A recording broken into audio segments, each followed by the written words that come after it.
Well, ahead of the 2021 Classic Race season in Irish racing, I'm delighted to be down at the stables of legendary trainer Jim Bolger. Jim, of course, recently had another Classic winner at Newmarket with Poetic Flare, just getting up to win the 2000 Guineas there, and he's got some interesting contenders to look forward to here through the summer months.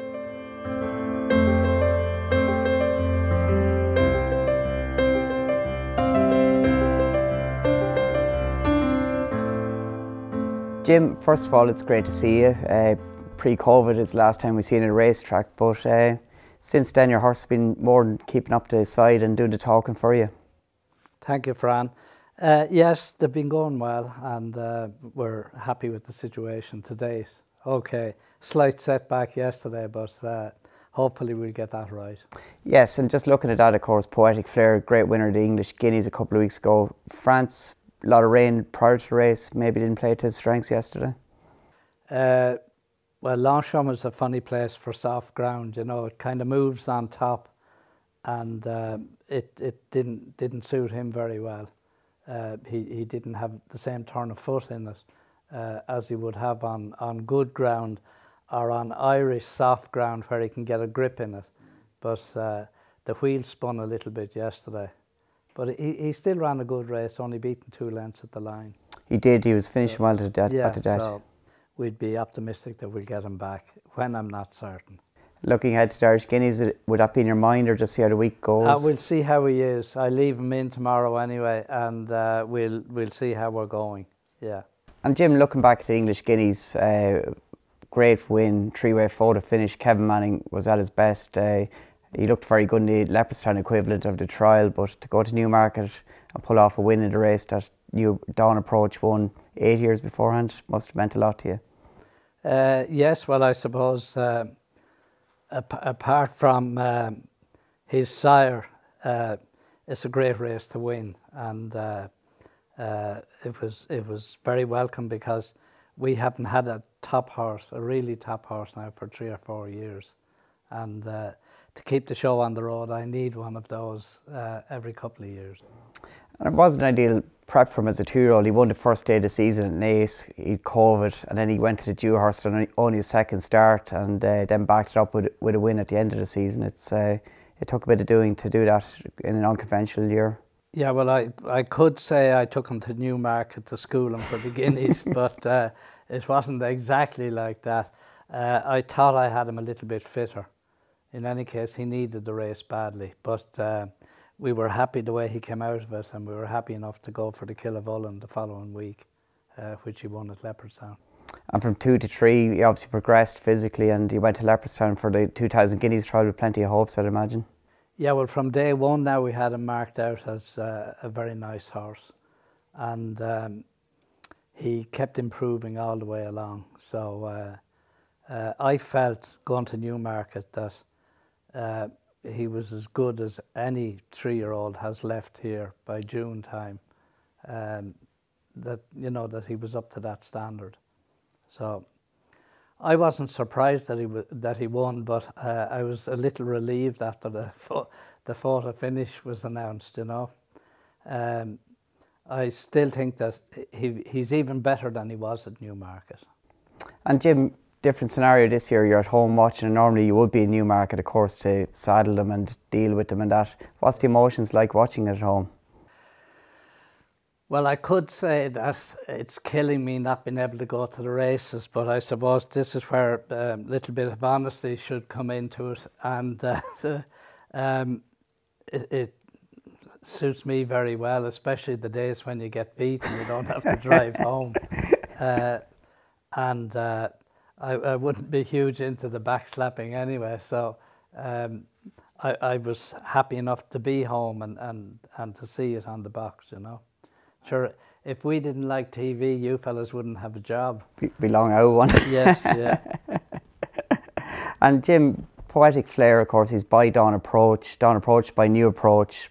It all rolls back to Galileo originally. It's 20 years this year since he won the Derby, won the Irish Derby, and you made him and saved him. I think that's well acknowledged, and at the time you believed in him big time. Well, if you go back to his year 3 or year 4 at stud, my nephew Ken, who runs the farm for me, he worked in Coolmore some years ago, and of course he would know a lot of the lads down there, and we couldn't find anybody who had any good to say about Galileo, and here am I sending a dozen mares to him, and Ken rings me and tells me this, that oh, they don't like him in Ballydoyle and they don't like him in Coolmore. You know, are we doing the right thing? But I always believed in the horse, and I had I think it was his first group winner, Heliostatic. Now, he was a good horse, but his temperament let him down. Right. He would have achieved a lot more if he had been more level-headed. But I knew that was the reason why he didn't achieve more. So I was hoping that that the mares I was sending to him would get progeny with good temperaments, you know, by and large, which they did. And of course, we had a bit of luck with him in that Teofilo came along in the second year, his second crop. Yeah. So at that stage, I would have known about him in the springtime, so I would have been looking for mares then up to the month of May to get into Galileo. I think when he went to stud first, he was 50 grand, and then when the takers were scarce in year 2 or 3, he was down to 37,500. So at that stage, he was really good value. And looking back on it now, you obviously took a punt on a stallion that wasn't all that fashionable, what you felt, but at a time when everybody's looking for short runners and speed, you went somewhat of a different route, or less fashionable route. Yes, well, I've always had a big interest in classics. I probably wouldn't be a trainer today if it weren't for the classics. Yeah. And, you know, since I was at school even, it was the classics that interested me most, much more so now than the big festival meetings. So you could follow a good 2-year-old for the second half of the summer, and then follow him again the following spring and into the classics. So that was what my interest was in racing. Of course, we're looking ahead to the Irish Guineas, and then week to week it's the Irish Derby, the Oaks. And for people at home, as a GAA fan, how do you describe the classics as to layman or the non-racing person? We know what it means, the classics. Well, sadly for me, I suppose, it compares more favourably with the Munster Hurling Championship, because with only 6 counties in Munster, and all of them except Kerry have a decent hurling team that's capable of winning a Munster final. So in Leinster it's a bit different. You just have, well, in recent years you've only had Kilkenny, but Kilkenny, Wexford, Dublin, and Laois, and that's it as far as hurling is concerned. But whether they take it a bit more seriously in Munster or not, I'm not sure. But in any case, they have 6, and you could be following that in the same way as you could be following the classic races, because one of the 6 is going to be concerned on All Ireland Day, and I suppose you could regard the Munster Championship as being the trials, the equivalent of the trials for the classic races. But there is a comparison there. Yeah, indeed. And after the 2000 Guineas, of course, you said that it's the classic of the classics, if you like. It's a mile, early season 3-year-olds, and you describe Poetic Flare as the complete package, to quote your own words. Yeah, well, I got an ankle tap about that from a woman who breeds, concentrates largely on breeding Oaks and Derby winners, and she indirectly took issue with that and says Epsom is still the best race in the world. It's, it's certainly the most talked about, but whether that makes it the best or not is open to question. But from a breeding point of view, the Guineas is the one. It seems to stack up every year, and as a physical specimen, you've obviously bred this horse, Poetic Flare. You had a dam, him at a dawn. She didn't win in 5 starts. How do you stay the course with something like that? Well, I always liked her. I bought her as a foal in Keeneland. I think memory serves me right, about $6,000, and she was gorgeous. And I felt that from the day I bought her as a foal, I felt that that she wouldn't end up as a broodmare with me. But she was showing a nice bit in the spring of her 2-year-old days, and she was going out to gallop one morning. And that's why we have wood chip all over the place now. That time we had gravel on the road going out to the gallop. And she knuckled over, and Kieran Breeden, my vet, God be good to him, he spent about 2 days picking gravel out of her joints. And she was never more than 95% right and comfortable on them after that. So we ran her once or twice anyway, and she got placed. But I was always going to keep her. And I suppose that would be the reason why she didn't perform to what we would have expected. And she's really well put together. She's a big, strong American type mare, very strong quarters, and an awful lot to like about her. And she's still going strong today. She has delivered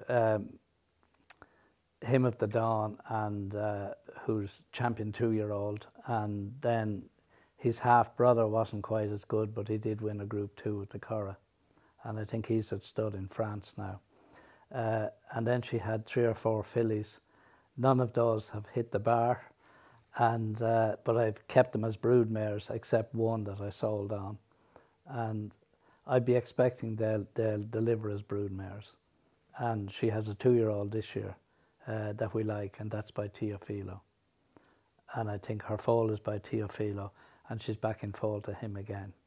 And speaking of Teofilo, of course, Poetic Flare is by Dawn Approach. Fickle Games, the stallion business, he's back standing in Redmondstown stud this year, but just commercial realities? Yes, I'd say so. I didn't get many outside mares last year, and they offered me his services in such a way as we didn't have to transport mares. So it's worked out very well for me, and hopefully he'll continue to do well. He's had a great run. Excuse me. He's had a great run in the last fortnight as well. He's multiple winners. He has, and delighted to see that you're not classifying his stock as soft ground horses on TV. So you know, he has every chance of having a good second half to his stud career. Excellent. And Jim, you had Max Sweeney last year. You won the Grade 1 Virtue Futurity at Doncaster for you. Great performance, and you take a lot of pride in your names. You give them a lot of thought, whether it's an Irish name or just a history connection. But this horse is a bit different. I believe it's called after Fiona, your daughter. That's right, yeah. She's a poet and a writer, and we thought we'd honour her with the name. So I'm glad that he was up to classic standard, because she certainly is. And how much thought goes into that? Obviously, Max Sweeney, a lot of history. You said it was coming up to the anniversary of his passing, or the revolution, or you had a big throwback to 100 years ago last year. Yeah, well, I had been thinking about it for a few years, and then it dawned on me that the year to do it would be the year of the 100th anniversary. But I don't think that I will ever attempt that again, because I just wouldn't be brave enough, because, you know, the chances of it working out are slim, as you know. Yeah. And anyway, it did work out, and everybody was very happy about it. But there were a couple of occasions, which you also highlighted, when he didn't run so well. But it was lovely that he delivered the goods on the day anyway, and ended up Group 1 winner at 2. And I think the highest rated miler as well. He was, yeah. Would all roads lead to Epsom after that run to Darnestown? We hope so, yeah. He's not ruled out of Saturday yet, so I have to decide now which one it's going to be this week. But I leave the 2 of them in tomorrow. Okay. And he will probably do some work on Wednesday morning, and we'll see then. Make a decision. Yeah, well, I won't make it Wednesday. That'll be making it too easy for you fellas. But probably by declaration time. We have the 48-hour decks now to give us a hand anyway. So. Yeah, and I'd say I was the sole trainer who fought for 48-hour declarations for 20 years ago. Yeah. Really, yeah. And my colleagues wouldn't hear of it. And then it was imposed on them last year. And it's working very well, isn't it? I think it allows you to market the game better and make plans better, yeah. Well, the reason it dawned on me, I don't have any jumpers, or very few, as you know, but I always go jumping at Leopardstown at Christmas. Yeah. And I hated waiting until the day before to make up my mind whether I was going to go or not. So 48-hour declarations for me was a no-brainer. You can see the good horses, so you can make it. And I hope it never changes. Now, I understand with the jump trainers, you know, you could have heavy frost in Leopardstown and less frost in Mallow or wherever. And you want to keep your options open as long as possible. But I think in general, it's better for racing to have the 48-hour declarations than 24. Gives everybody a chance to make a plan, market it, and if a good horse is running, you have 2 days' notice to get there, really. Exactly, and for people going racing, they can decide whether they're going to go to Limerick on St. Stephen's Day or go to Leopardstown. Have you missed going racing during these times? To be honest, I suppose I better give you an honest answer. Even though I might be saying to Brian Kavanagh, when will you get us back? But it's suiting me fine. But then I have a very, very good staff. Now, I'm not going to do like some of my colleagues do and start naming them. I'm just going to say that in general, I have a good complement of really top staff, and I'm very confident in their ability. And Una, as you know, represents me at the races, and she's doing a very good job. So I don't see any need to change it. Jackie's more keen to go racing than I am. Is that from a social aspect, just meeting up with her friends? And yeah, there would be some of that, and also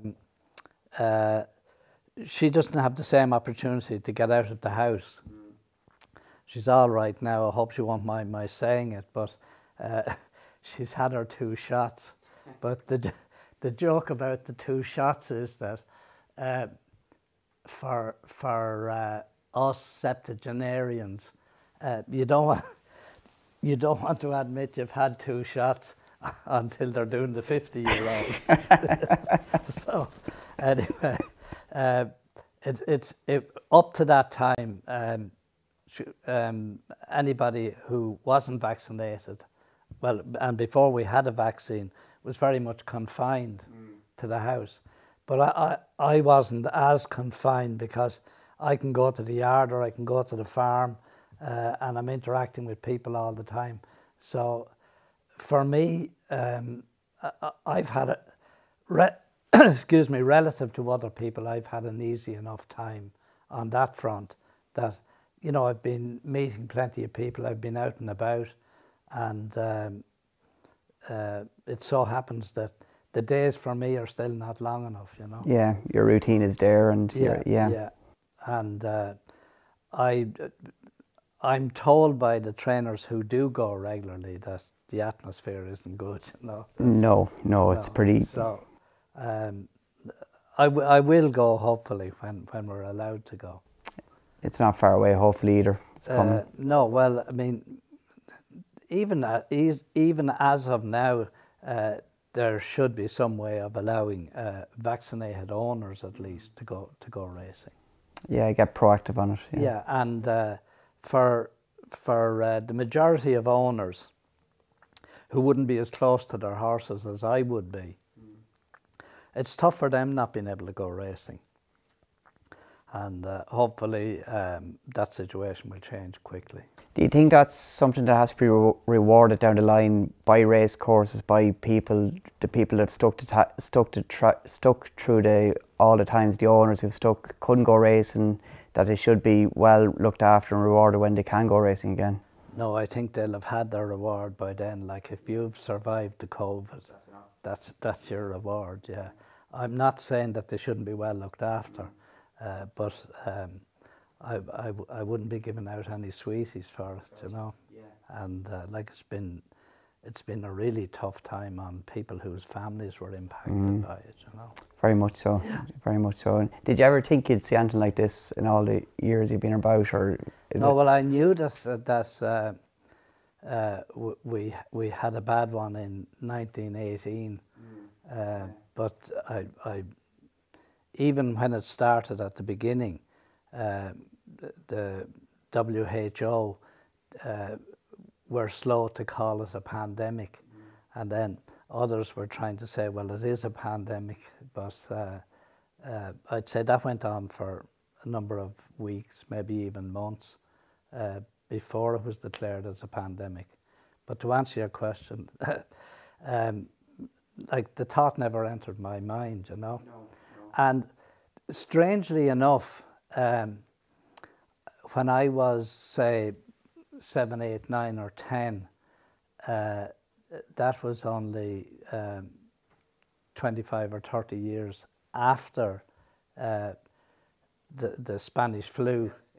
Yes, I never heard any discussion whatsoever on Spanish flu in our house or outside of it. It was done or gone, yeah. Yeah. So the pandemic memory mightn't last. This pandemic memory might not last any longer, although it will be better documented.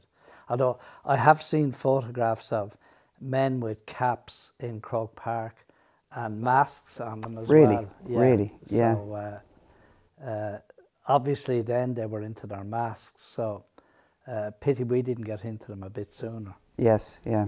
I see we're going to have an inquiry now, not until next year, probably after the next election,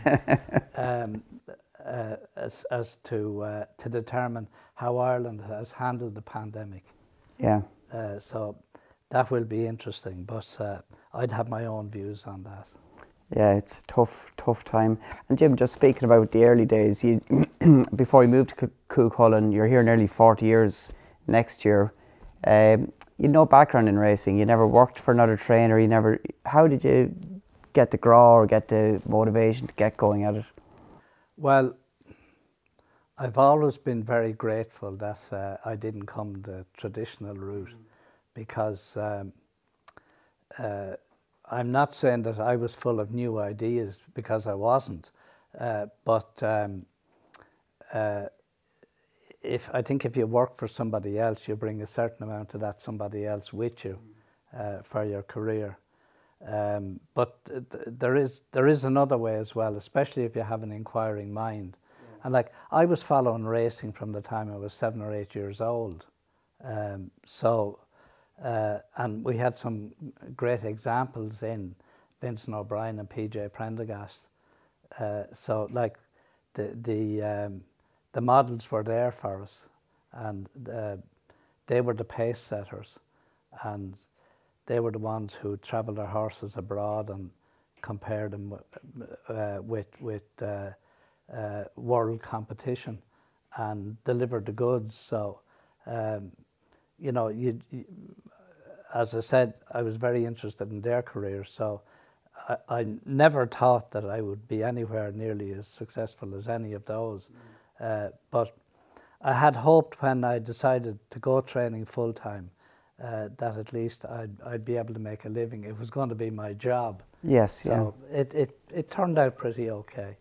And did you just evolve over time? Obviously, I'm fascinated with Coolcullen, you were forced to move with the visit of the Pope from the Phoenix Park, is that right? That they shut down the training centre there, yeah? Yeah, and I a card-carrying Catholic.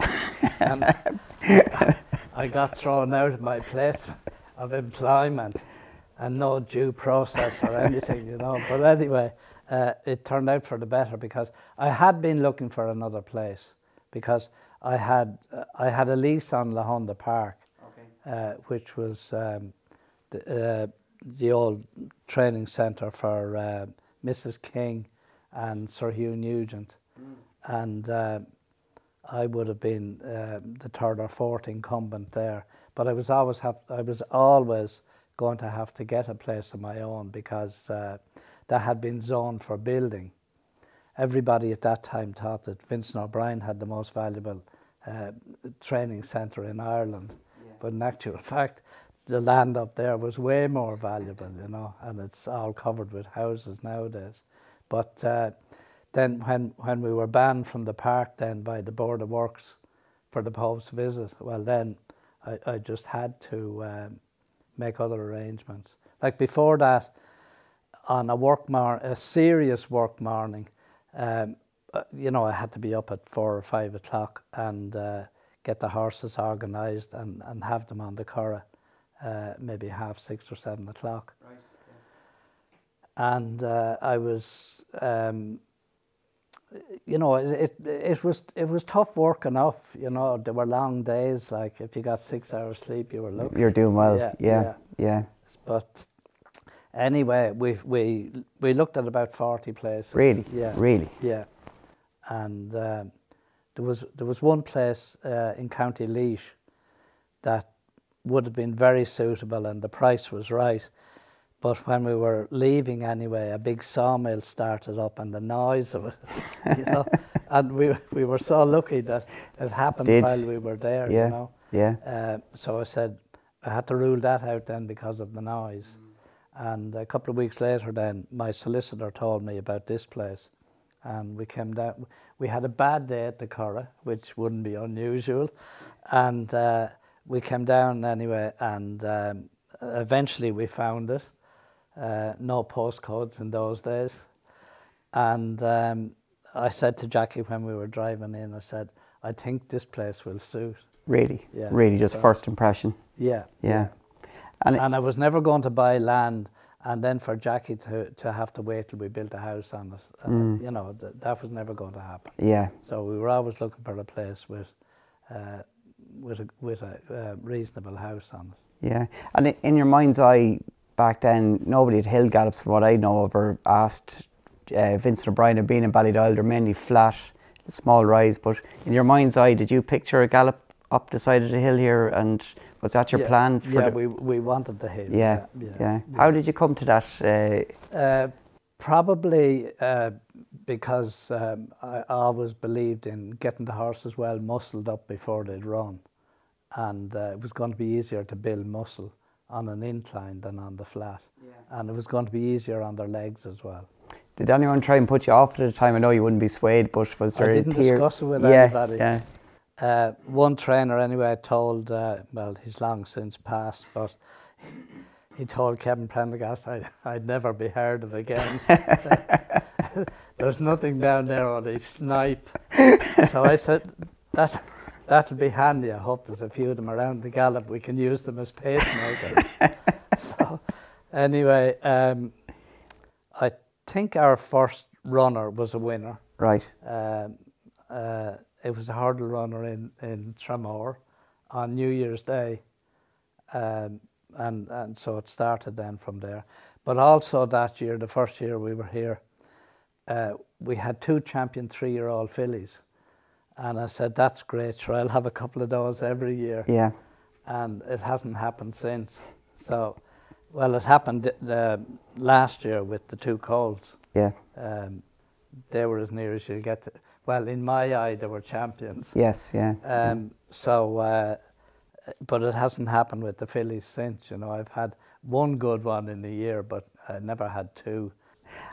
And with the breeding, when did that come along, or when did that become the main part of your training business, if you like? Well, it probably was demonstrated very clearly to me with Give Thanks. I went over. Give Thanks was entered in the Houghton sale, and I went over to look at her. Wasn't sure I could buy her, and she didn't turn up. And then the next place I saw her, she was in the December sale. I think it was either October or December. No, December. Yeah. And I went down to look at her, and when I was looking at her, the next people to come was the late Ogden White and his wife with Tom Cooper. Right, yes, yeah. And I said, well, my goose is cooked here. I won't be able to beat against them, those. Yeah. So anyway, I said to Ogden, I said, I love this filly. I said, if you buy her, will you send her to me? And they didn't have any horses in Ireland at that time.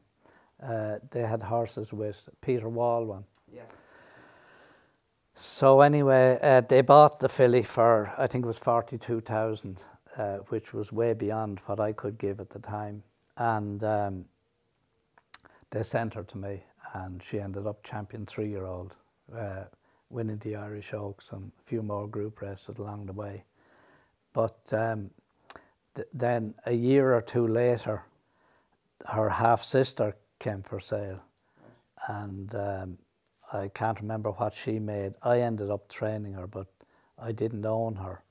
I might have owned a leg of her, but well, I had seen it before anyway, that I was helping to make pedigrees, and when you go back then to buy something out of the dams, they're gone up. you couldn't get near them. Yeah. So I said, you know, we should be doing this for ourselves. You know, it's the only way I'm ever going to get them. Compete, to compete, yeah. And you just started at the bottom and gradually build up your band, or? Well, we started with one mare, yeah. And my brother Paddy in Wexford, he looked after her, and it went from 1 to 80. And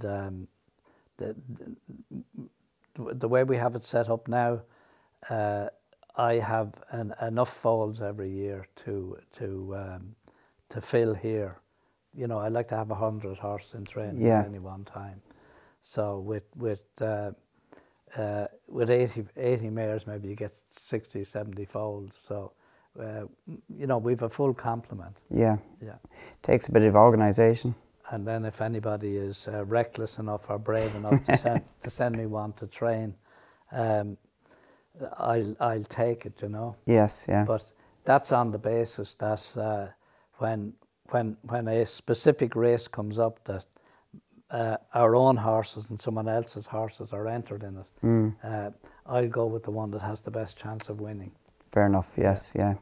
And Jim, just talking about the operation here and how long it's been going, like your staff turnover, everything, you've got the same core principle of people that I can see year on, year out.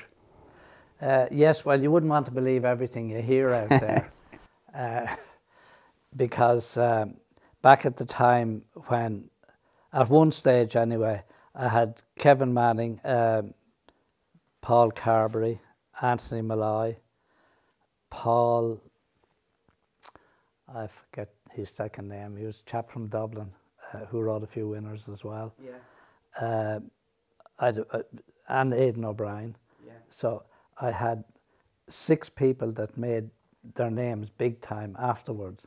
But at the time when I had those, Jim Bolger has no staff.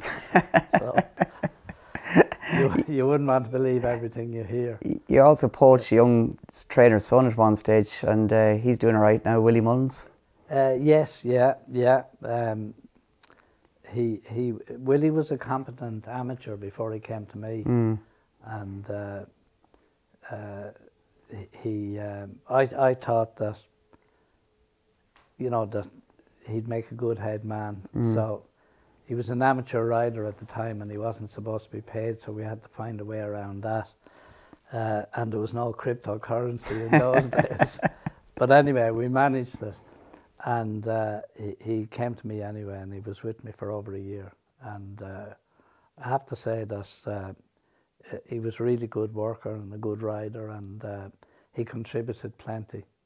But I had Dave Downey at the same time, and Dave is still here. Really? Yeah. Really, yeah.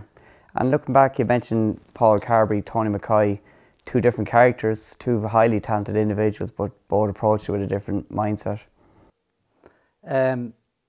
Yeah, well, Paul was very different in those days. You wouldn't know he was in the yard. Really? No. And I think they all rode their first winner on canes. He was a chestnut gelding. And one of them won a maiden on him, and I think the next couple of fellas won handicaps on him. And he was the starter horse for them.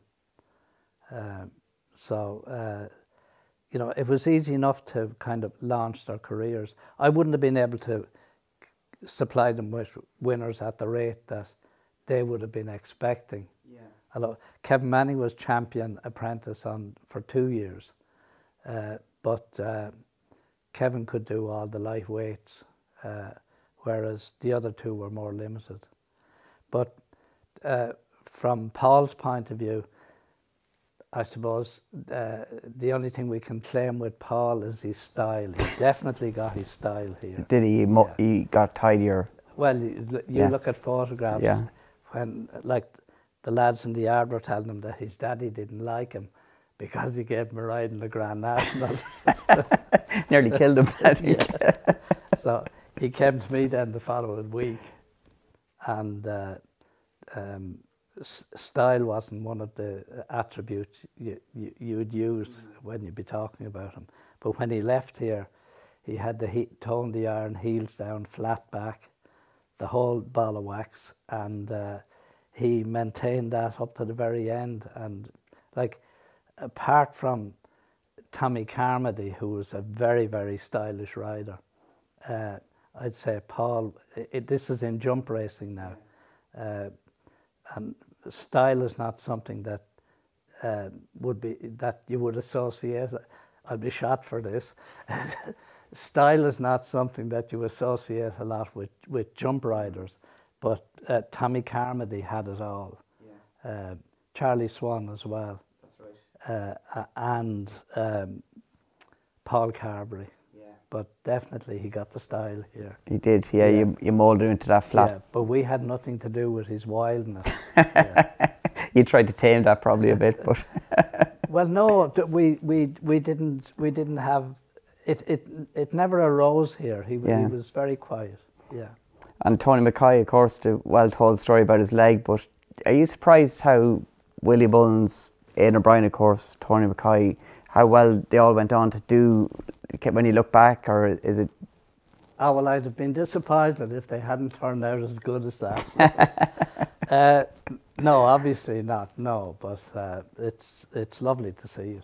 Yeah. What does it take for them lads to get to? Is it determination, talent, or hard work, or a combination of it all? Or? Well, it goes back to the parents day one, you know. Yeah. Like I've always said that I just got them in there and generally didn't pay much attention to them for some months anyway, until I saw that they were keen to do it themselves. Yeah. And then at that stage, I would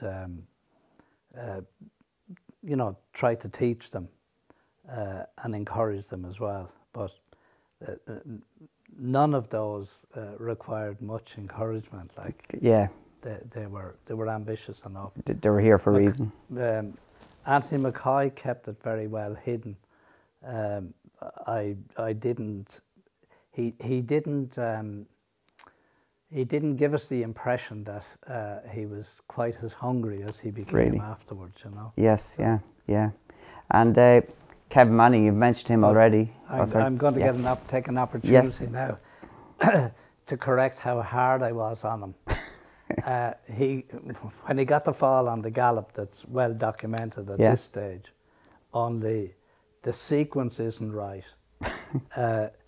He got a bad fall on the gallop and he fractured his femur, and it was a cold, frosty morning. Yeah. And obviously it was when they were going down the gallop, so the horses had to come home by the road. And I went down to see him anyway. I think it was at the 5 furlong marker on the gallop. and he was bawling his head off, so I knew he was pretty bad. So anyway, I got him reasonably relaxed, and I had a quarter sheet in the Jeep, and I put it over him, and we waited for the doctor to come. Like, we have a GP down in Loughlin Bridge. Right. The other Tom Foley, as he's referred to around here, and he was up here in 20 minutes anyway, and I presume he gave him maybe a shot of morphine or whatever. Yes, yeah, yeah. And we got the ambulance for him, and the ambulance collected him at that spot on the Gallop. And I remember telling the ambulance driver there were a lot of potholes in the roads. I think that was early 90s. Yeah. And I asked him, you know, if he could take it easy with him, that he was in a bad way.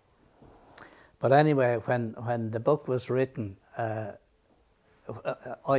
he went home then at that stage, obviously, when he came out of hospital. And when he arrived back, he was about 10 stone. Different man. The game was up. Yes, yeah.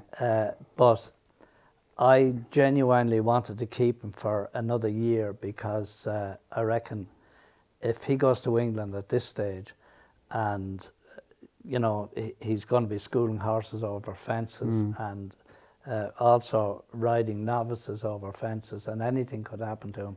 And the last thing he would have needed was a bad fall, another bad fall at that stage. Yeah. And at least, because he was only 18 or 19 years old at the time, another 12 months, the bones were going to be a bit harder, you know? Yeah.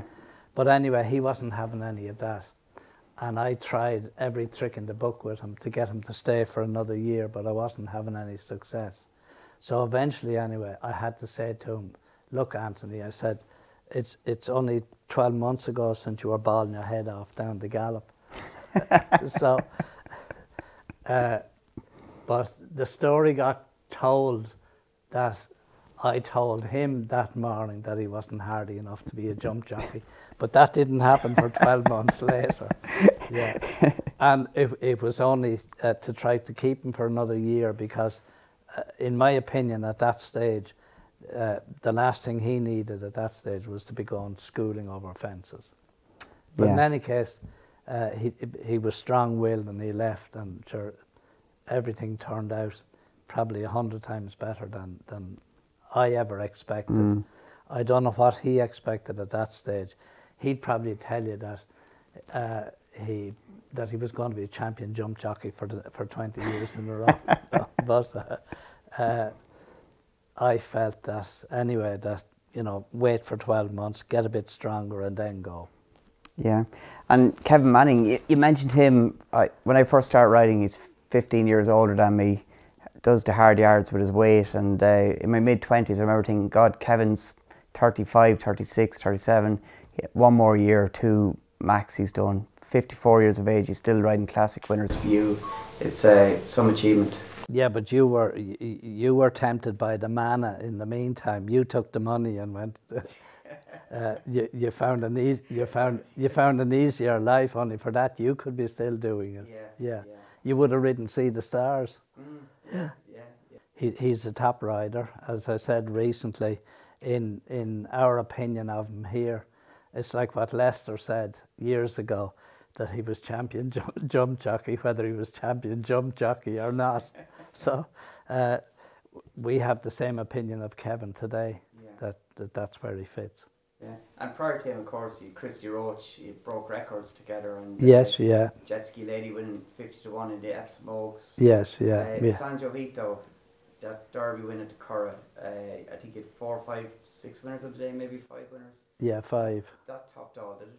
It did, yeah. Well, the big thing about that was that we hadn't won, when I say we, the Irish trainers hadn't won an Irish Derby since Vincent had won it.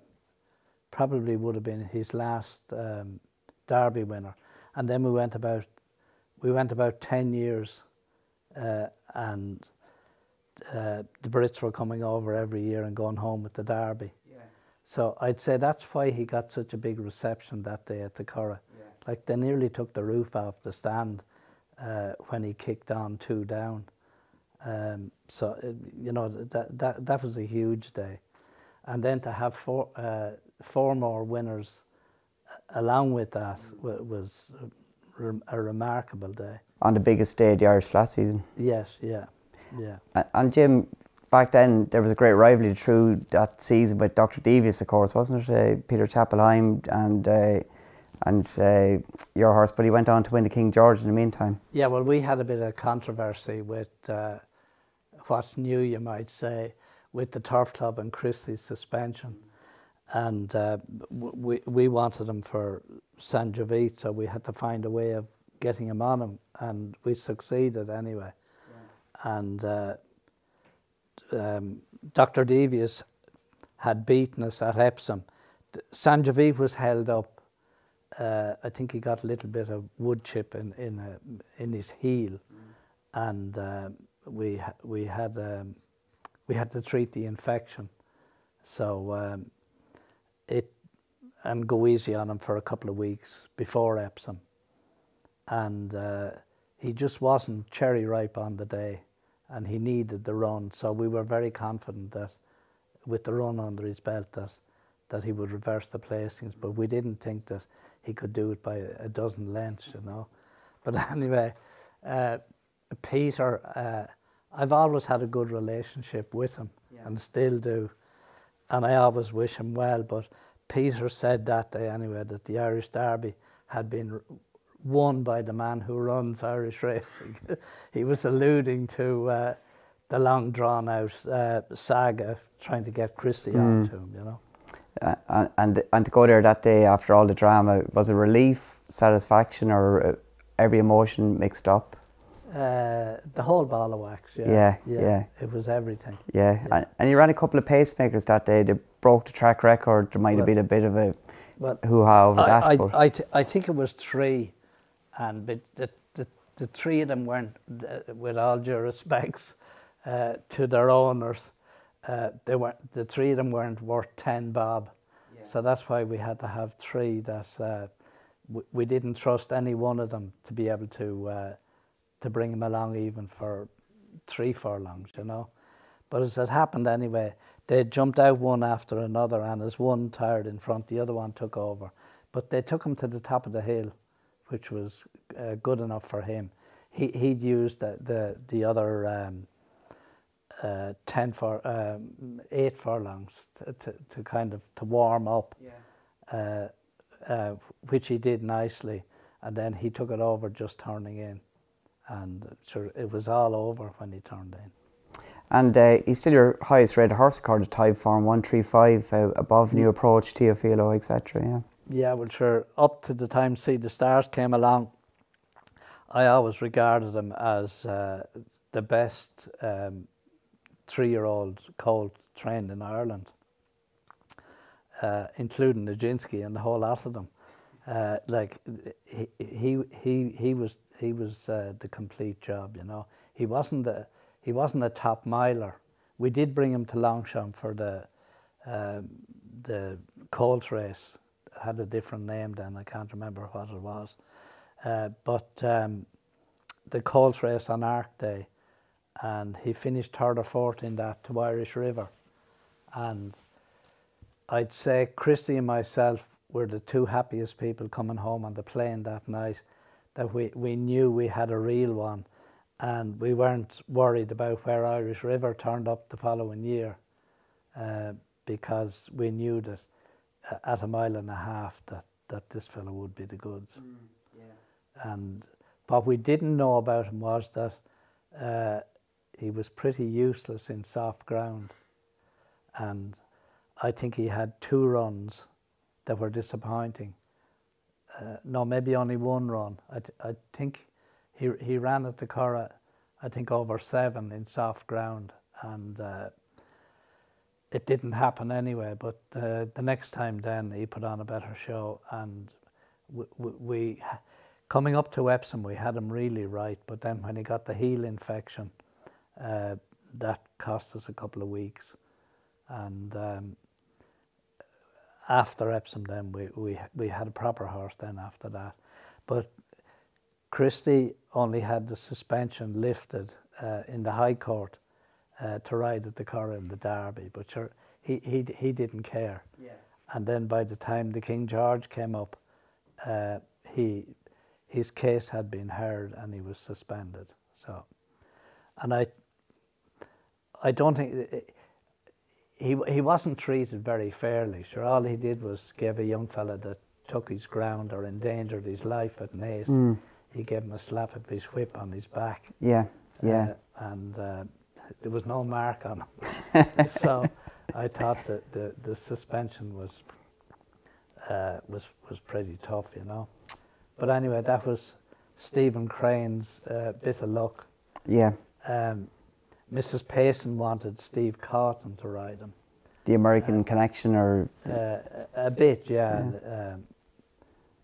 Really top jockey, like a lovely man to this day. Yes, yeah, yeah. And I knew him very well at the time. And Leicester was ringing me as well, looking for. Was he really? Yeah, was he? Yeah, yeah, yeah. Well, Leicester was the most persistent, and anyway, I was always going to use an Irish jockey. Anyway, Mrs. Payson agreed, and Stephen got the job, and he jumped out, made all, and he won doing handsprings, and the horse that he beat won the Japan Cup, and he came back the following year and he won the King George. Pentar, was it? No, it was Michael Stout's horse. I can't remember his name now. Yeah, yeah, yeah. And I was only training. I was only training about 6 months, and I had a 2-year-old, probably not even 6 months. Oh yeah, probably about 6 months, and I had a 2-year-old at the Curragh that beat Vincent and Leicester in a maiden 2-year-old race, and that was a big deal, like for any trainer at the time to beat Vincent, but for a rookie like me to beat him, you know, was a big feather in my hat. So anyway, the phone rang when I entered him then in the Colts race in Longsham on Arc Day, and I was training at her house in Clonsilla at that stage, and the kitchen door opened out into the yard, and Jackie came to the door and she says, Lester Piggott is on the phone. So I thought to myself, now who could this be? And I thought of a couple of people who would try just that do the wind up, you know? Yeah. So anyway, when I picked up the phone anyway, it was Lester, and he wanted to ride him. So I had to explain to him that I had a stable jockey, and Declan Gillespie, and I said I'm committed to Declan. I said, I'd love to have you, I said, but on this occasion it's not possible. So anyway, it again, well, that was the first time I had to turn him down, and the next time then was the King George.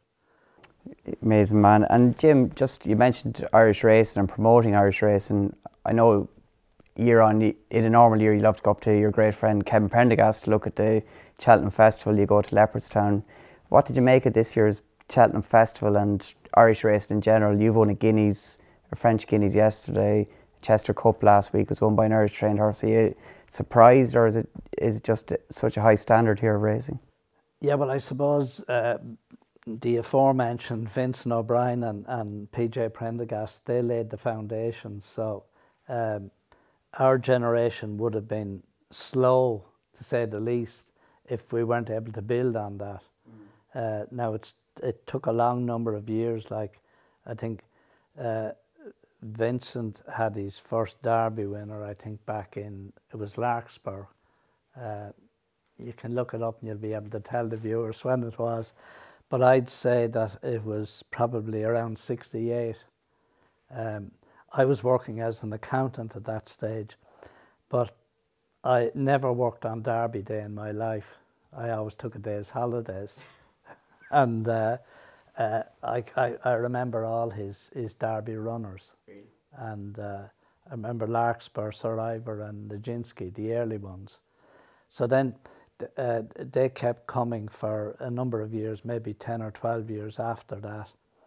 And then we went through a blank period when it wasn't happening. And it was nice to see then that when it did come along, I suppose John Magner, to a large extent, would be responsible for a lot of that, because when he put the very powerful syndicate together, you know, they had the money at that stage Go to America, to buy the best in the world. Yeah. Well, Vincent had been going to America as well, but and was very successful at it. But between the time that Vincent gave up and the Ballydoyle horses came back up to scratch again, there was a lean 12 or 14 years. And then, of course, you had See the Stars, and you had San Jovite and my few horses as well. We got back on top then, and I don't think too many Irish derbies have been exported since San Jovite's day. Yeah. But it's just like anything else. When the headline is there, and you know, any one of us achieves at that level, it lifts the whole industry. So, and then, of course, we've always had really good breeders, but they were selling most of their horses to England, as the people breeding the jumpers were doing as well. But as soon as a way was found to keep the horses in Ireland, we made it happen. And then, after Leicester gave up riding, Michael Canaan and Christy Roach they were ready to get on the best horses, and it's all been happening since then. Yeah. And Jim, just back to where we started with Poetic Flare and the breeding, the training. What do you get more enjoyment out of it? The training, the breeding, the ownership, the family the family operation, or what? It's very easy to answer that, Fran. Surviving. Yeah. Definitely. Well, the way I do it, you know, it has to be a bit mad because nobody else in the world is doing No. it. So, you know, it's high risk. Yeah. And as I said earlier, you know, I need a top horse every 2 or 3 or 4 years, and there's no guarantee that I will have a top horse every 2 or 3 or 4 years, but I wouldn't mind if 2 of them come along in the 1 year, you know. But that's the business that we're in. It is high risk, and up to now it's been working, so hopefully it'll continue for another few years. And how exciting is it to have 2 horses ahead of all these classics? You've one classic up already, you've got a great miler, potentially an Epsom Derby horse if you don't take in the 2000 Guineas with Max Sweeney, to get up in the morning and go down and see them calibre horses. Well, at the moment I'm slightly on the ropes, but I don't think I'll be maintaining that position for too long. So yeah, there's a lot of excitement in it, you know, but that has to be tempered with some realism then as well. That we're involved in a very competitive sport, and we're not the only ones on the pitch. So we try to do the best that we can, and hope that we'll nip in every now and then and get a good race and do the business. Exactly, and speaking of pitch, last question. We're speaking about Wexford winning yesterday and beating Clare, but your daughter Una was telling me Margaruda won the Irish Oaks at a big price. You didn't stay for the presentation, you headed off down to Portlaoise to see a replay, I believe. No, it was even worse than that. You won't remember, but the Rackards were famous hurlers in Wexford. Yeah. They started winning All-Irelands for us in the 50s. And in a sense, they were like Vincent O'Brien and PJ Prendergast. They showed all the others how to do it. And then it just followed on from there. But that particular day, Billy Rackard used to ring me when I would have a 2-year-old maybe that would win a race by 3 or 4 lengths, and I'd get a call from him that night. Have we a classic winner? Really? So, yeah. Really? Yeah, yeah. So anyway, I felt we had an each way chance at the Curragh that day. Like, she was 33 She to was, 1. yeah. But I liked her, and even Dermot Weld was very impressed with her. There was an all-age handicap in Mallow that year, and I couldn't find any 1.25 mile race to run her in other than this race that was this handicap in Mallow.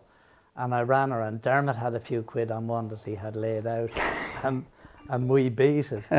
So he phoned me that night and he told me that she wasn't too bad. So we thought she was pretty good, but I wasn't viewing her as the classic winner. Yeah. So anyway, came to Oaks Day and I felt she had a good chance. So I rang Billy and I said, would you like to come to the races? So he came to the races anyway, and she duly won, but I disappeared. After she won, I went to a hurling match in Port Leash. It was only down the road. Yeah. And Billy told a friend of mine after, he says, a very strange man, he said. He won the Oaks and he was gone before the presentation. So anyway, I knew the presentation would go well. Yeah. And so that was a minor part of it. But I was happy going to Port Leash and I wasn't happy leaving it. Not a good result. No. Clare v Wexford. But Jim, on that note, it's been great to catch up with you, and fantastic to see you with 2 proper prospects this year. The 2-year-olds are going very well though as well. Yeah, we've a good bunch of 2-year-olds, and hopefully the best is still to come. Yeah. You're going to give us a name? No. Jim, another cause close to your heart, of course, is the Hurling for Cancer. 10 years this year, the 10th year of it. Last year, unfortunately, it was all online with COVID, but this year we look like having a live game again on the 10th of August, and fantastic to see. But how did it all start? Well, I hope Davy Russell won't mind my saying so, but rightly so. He fancies himself as a hurler. He probably would have been on the Cork team yesterday if he wasn't a jump jockey.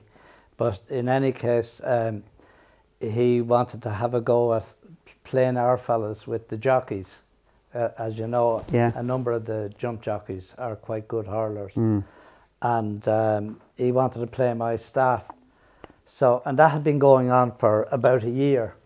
And around about the same time, the late Professor John Fitzpatrick, who was leading up the fundraising for cancer research, he asked me for a donation one time, and I gave him one, but obviously it wasn't enough, because he came back to me again and he said, with your contacts in racing, you should be able to raise some money for us. Yeah. So at that stage it dawned on me that maybe we could tie in with playing the jockeys, and with my staff playing the jockeys. Yeah. And I spoke to Davy about it, and there's nobody who hasn't been affected by cancer, and Davy was also. So he was in full agreement with it, and we lined up anyway. That's Kildare GAA very kindly gave us the park in Newbridge, and we decided to go there with Davy with his team, and we probably both cheated a little bit, because some county players turned up as well, and I would have had about a dozen staff that were quite good hurlers. One of them had, James Dowling, had won an under-21 All-Ireland medal, captaining Kilkenny. So he was the backbone of the team, and he organised it as well. So anyway, we got to Newbridge, but on the way into the town, I turned to Jackie and I said, what'll we do if there's nobody here? So I think we had about 1,000 the first year, and last year, now for the 9th year, we had 6,000. So it's obviously gone very well. And I don't think we ever raised less than 100,000. So we hit the million last year, and we're hoping to keep it going now. But we have very good support from all over Ireland, and it's got to the stage now where most of the players have a couple of All-Ireland medals in their pockets, but they've since retired. But they love to play, and obviously their supporters from down the years love to see them play, and they all come along. The saddest part of it is that John Fitzpatrick is no longer with us to see how well it's gone, really? You know. But all the players that played any year, they all want to play the next year as well. So we're back again this year, hopefully on the 10th of August. And we're extremely grateful to Kildare GAA for giving us the pitch. It's amazing the way it grew. I was at the first ever one, and as you said, it was just a unique kind of occasion, finding its feet, but it's hard to believe how well it's grown, and the fundraising is well over $1 million, you said? It's over, I think it's $1,050,000 at the moment, yeah. Well, Una organised an auction fundraiser last year, and as far as I know, it was around 50 or 60,000. So we'll be back again this year, and hopefully we'll hit the 100. And Jim, oh sorry. So we'll keep at it anyway for another few years. I played in the goal the first year, and I'm going back into training now sometime in the next 12 months, and I'll turn 80 at Christmas, and I hope to turn out again next year. So not saying that I'll be much of a stopper, but I'm going to make the effort anyway. We look forward to that. And Jim, as you said, there's nobody that hasn't been touched by cancer in one way or the other, and every euro that's raised is always a worthy cause. This year there's vintage jerseys out at the minute. There's always great fundraising in the lead up to it, and I suppose the message to everybody is just get behind it if possible. Yes, yeah, we're grateful for their support to date, but we'd be hoping that you'll all turn up again this year. Like, people run buses from all over Ireland, and we'd be hoping to build on the 6,000 we had there. Obviously, we don't know how the COVID will have impacted on it, but hopefully we'll get back to the level that we have been at, and then build on it in future years, because the money is very badly needed. It is, of course, and Jim, it'd be fantastic to see everybody back there on the 10th of August, but even more so in 2022, we look forward to seeing you back in goals. Well, I doubt if there'll be too many looking forward to that, but I'm going to make the effort anyway. No, we look forward to it. There was a few dodgy umpire decisions from what I remember at a couple of them games. Oh, that was Michael O'Leary, yeah.